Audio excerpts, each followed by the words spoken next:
So the candidates from my left to right is Attorney Munir Avery. He's running for the state senate.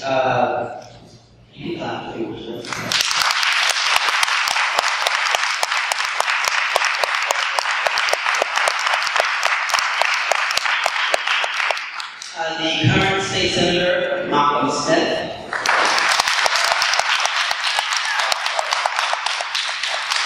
And former city council member, Leroy Conrad.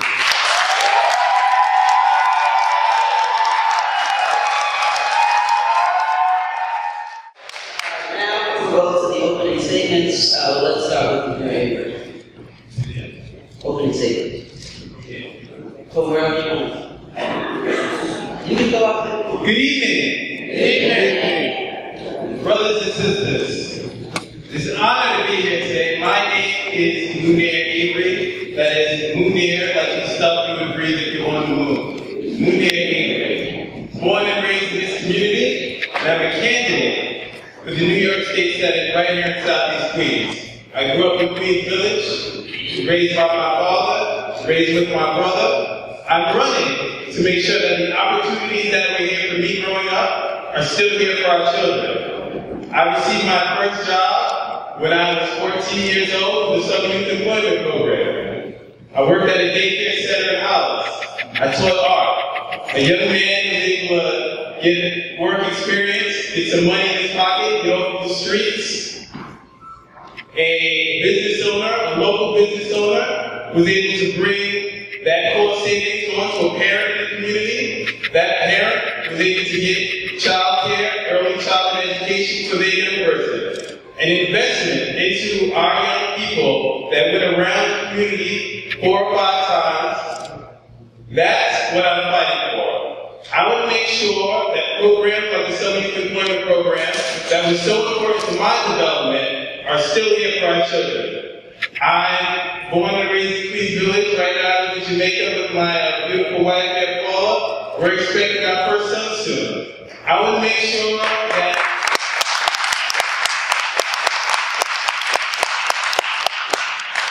I'm a proud graduate of the public school system. I want to make sure that the public schools are working well for my child when my child was in public school. I want to make sure that the university system, I graduated from SUNY Albany. I want to make sure that our public school system, our colleges are well funded, well maintained, and are still here. My parents met at Queens College. Queens College was free when they met. I want to make sure that people in our community are still able to get the education that we so desperately need so that we can move up. Right now I'm an elder care attorney. I do trust estates, guardianships. I make sure that the seniors in our community are able to stay as independently as possible in the community that they help build. That's my passion. I'm also counsel to Assemblyman Michael Amendments. I push legislation, I draft legislation, I make sure it makes it through the channels and hopefully onto the governor's desk and into law. Before that, I was Assistant District Attorney here in Queens County. I made sure that every file that touched my desk received justice. 10 seconds. I made sure that whenever there was a case that didn't pass the smell test, I dismissed that case. When I went into the DA's office, I could have been a defense attorney, but I said to myself, if I was... Time's up. We'll speak more later.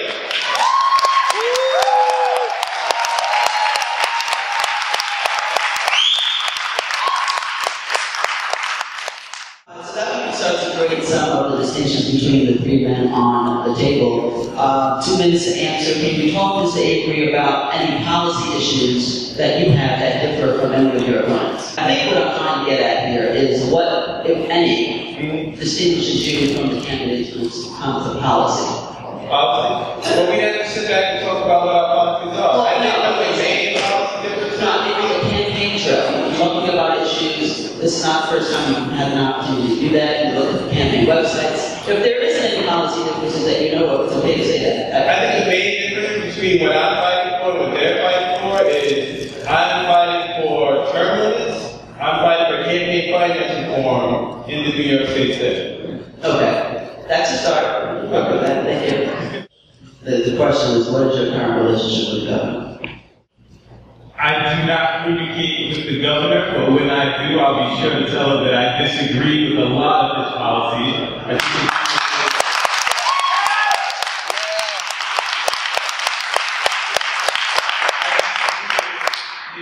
Stand to end the Normandy Commission and stop investigating all the abuse that's going on in Normandy. Our unions and not following through on giving our unions the contracts they deserve and the work they deserve. I disagree about his stand for Israel and his stand for human rights. Yeah!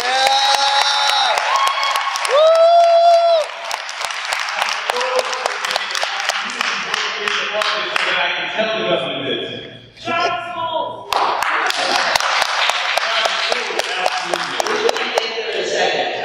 Back on my second question, which I was going to come down the road, you can piggyback on this and you started it, and that was the Northern Commission. I know how you stand now, of course. But my question is going to be, what do you think of the performance of the Commission did go to set this challenge? I think I got your assessment on that. Oh yes, I was discussing what the governor did. We finally had a chance to clean up Albany, and he decided to make a deal and stop doing that. I'm extremely pleased to see that the U.S. Attorney is going to be picking that up and following through and making sure that we get the money out of Albany. We focus on public service. We allow our public service to focus on bringing the resources back to the community and focus on listening to the community, making sure that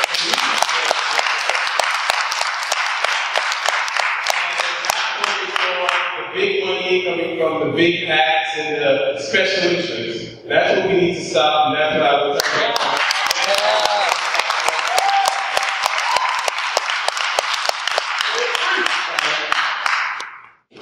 So now we're going to talk about education. We're going to kind of go into weaving and out of topics so we have enough time to ask them all. The first issue is on charter schools. Mr. Avery, you already made your statement known about that. What I want to do is first answer the question, do you support charter schools, yes or no, and then you can use the rest of the 2 minutes to elaborate. So just so your record is clear, yes or no in the beginning. Supporting charter schools is not a yes or no question. Charter schools definitely have a place in the system. Charter schools are supposed to be a place where they try new things and then we can use that throughout the system. I do not think we need any more charter schools. That's your question. And I think the charter schools that we have, some of them are doing an excellent job, and they should continue doing that job. Some of them are not. It's not charter schools and not charter schools. Public schools definitely need their funding. Public schools need as much funding as possible. We need to focus on making sure that our public schools have after-school programs, that our public schools have teachers, guidance counselors, and social workers. But charter schools are there for a reason. We have enough of them, and they should continue what they're doing. We need both. Everyone plays a role in the education of our children. There's not one answer for our children. Every child learns differently. Every child learns in a different environment. Charter schools are good for some kids. Public schools are for every child.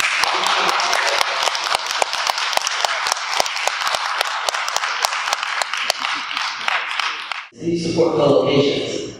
No, I do not support co-locations. I knew you would say that.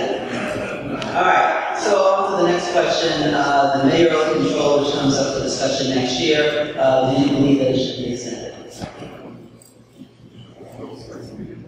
I miss the school boards. I think the community should have control of the schools. I think the community that the school is in should decide who the principal is, who the teachers are, and what the curriculum is going to be. Because it takes the community to figure out the best way to teach the children in that community.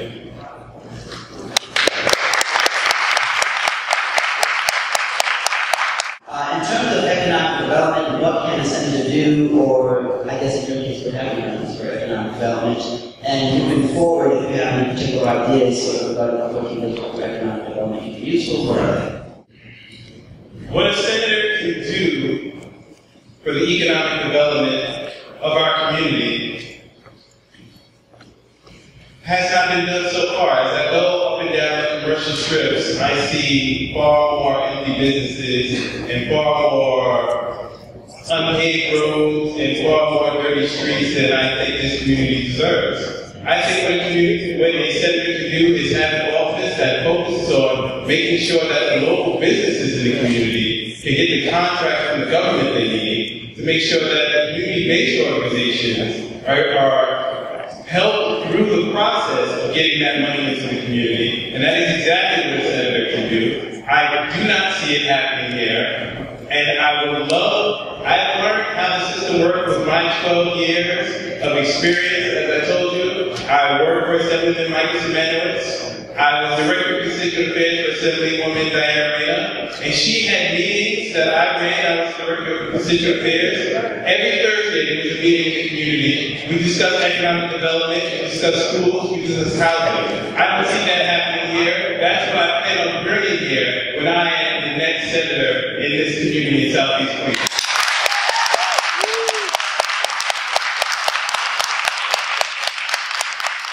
This is an interesting question from someone who I don't know who wrote it. And let's see if you guys can get anything from it. What areas or neighborhoods throughout the 14th district do you feel are in greatest need, and what are those needs? That makes sense? That makes sense to me. I want to make sure it makes sense to you guys as well. I agree with my brother Malcolm Smith. I agree with my brother Leroy Coward. I agree with everything that was said, but I would add that there are different needs in different sections. When I mentioned Mason Queens, we have a garbage problem. When I mentioned Mason Queens, we have a problem with the parks aren't being funded the way they need to be. When I mean Queens Village, we have a problem with our utility bills, we have a problem with our sewers. My basement floods every time it rains, and that needs to stop. When I made St. Albans, we have a problem with the proliferation of group homes coming into our community. We have group homes that excellent, but there's too many in too small a space, and they're not able to get the services they need in those group homes. When I'm in Hollis, we're talking about child care, we're talking about early childhood education, or RNLC for our children in Hollis, Queens. When I'm in Laurelton, it's about the way that the police are treating our young people when they walk the streets. The police are not respecting the civil rights of our young people in Laurelton. We need to make sure that we have the police force that respects our young people. If they don't respect our young people, we need to start making sure that there's some sort of punishment for these police. We definitely need cameras on them, and if not, if you see police officers more than once, more than twice, more than 3 times violating some civil rights, violating some constitutional rights, you ask yourself why they still in the street. We need to start taking the pensions away from these police officers that have 1, 2, 3 times violated civil rights.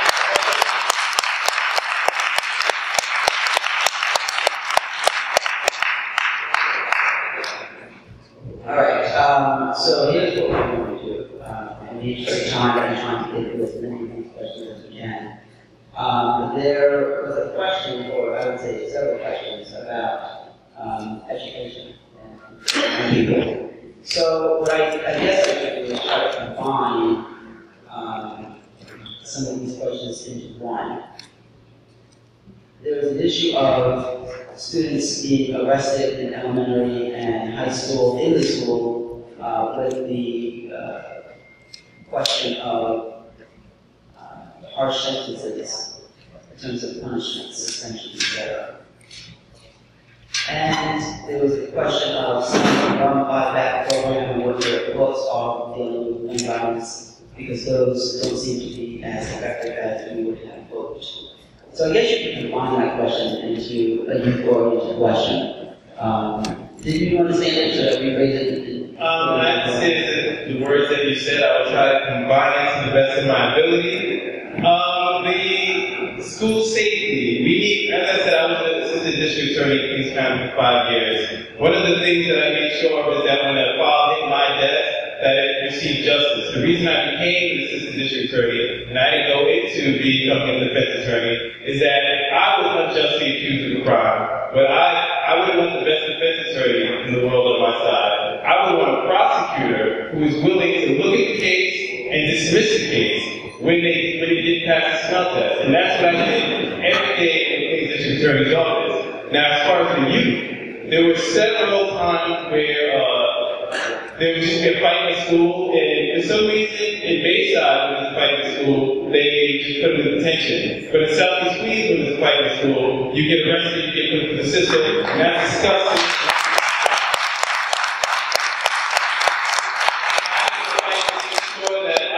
Are treated like children. We shouldn't have 16, 17-year-olds being tried as adults. That's ridiculous.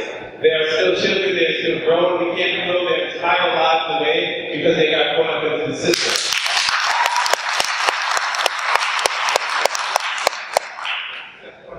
The buyback program and other ways to decrease violence. Decrease violence. Another thing I did at the district attorney's office, we had a Star Trek program. Every Friday I went out to a school in the Rockaways, and I spoke to the children, mentored the children about making positive choices, staying out of the criminal justice system, and what they told me was, when I already knew, they need a job, they need an opportunity. The only way to keep kids out of the criminal justice system, the only way to keep people from being violent, the only way to keep people away from crime is to give them opportunities. No one wants to crime, everyone wants to work. We need to give them the opportunities they need to grow, to learn, and to become productive members of society.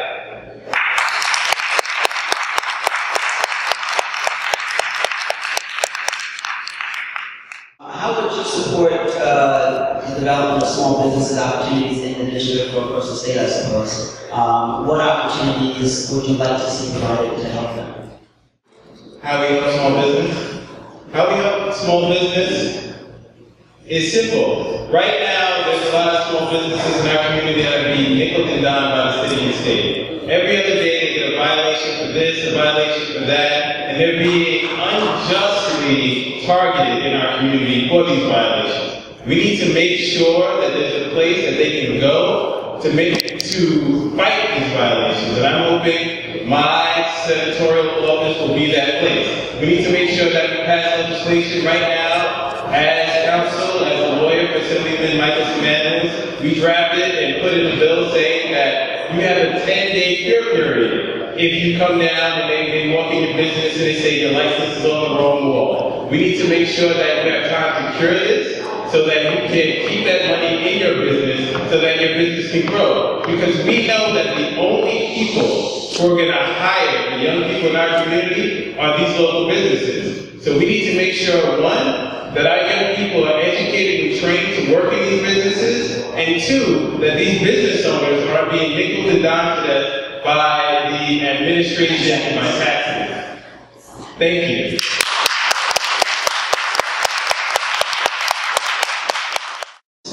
What is your position on the increasing homeless shelter population in downtown Jamaica? Are we talking about homeless women and children? Are we talking about homeless men? Are we talking about homeless people in general? There needs to be homeless population. Homeless people need to live. We can't have a saturation of homeless shelters in any community. We need mixed communities. There can be some rich, some middle income, and some homeless. Because we know the only way you get the services is how close you live to affluent communities. That's where the services are. The only way that we're going to stop the cycle of poverty is by making sure that homeless families are able to go to the same schools and have the same resources as affluent families.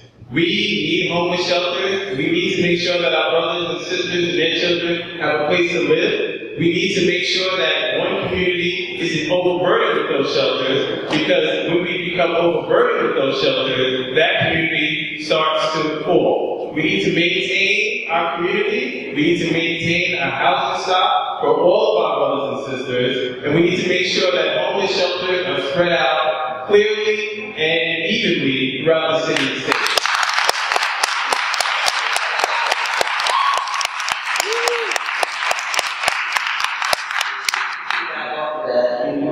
Some of it is something that I think the question is alluded to the fact that there was an oversaturation of homeless shelters in downtown Jamaica. Do you believe that now? Just to, I think, to repeat the question of access. Do I believe there's an oversaturation of homeless shelters? Whoever wrote this lead to an increasing number of these shelters in downtown Jamaica. I do believe that we have a disproportionate amount of homeless shelters in South Jamaica, please, yes. Mr. Avery, there were questions that called into question your competence to serve in the Senate. And one of the questions, I think, kind of sums up what the other people who were asking their questions were probably thinking, so I'll ask that. Can you explain how a bill becomes a law? Yes, I can explain how a bill becomes a law. I've been making bills into law for the last 2 years as the counsel for Assemblyman Michael Menendez. I draft the bill, then we enter the bill into the Assembly. The Assembly first goes into the committee, then it makes it out of committee, it goes to the Law Committee, then when it makes it out of that committee, it's voted by the whole body, then it goes to the Senate, then it goes to the governor, then it becomes law. Okay, absolutely.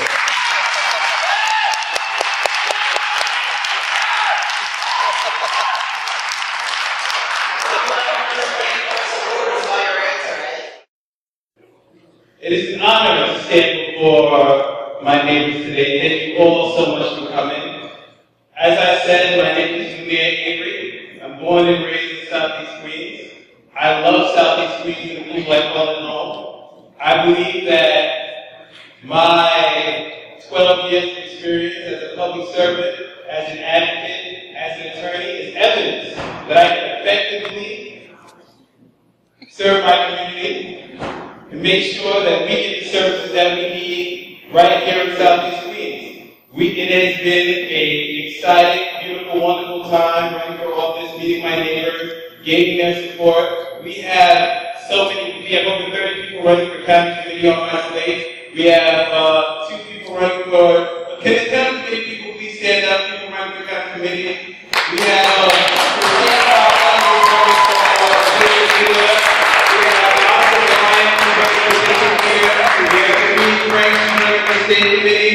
we have Luke Campbell. Please stand up, Luke. We have a large state of people who want to raise this community that are fighting just to participate in the system.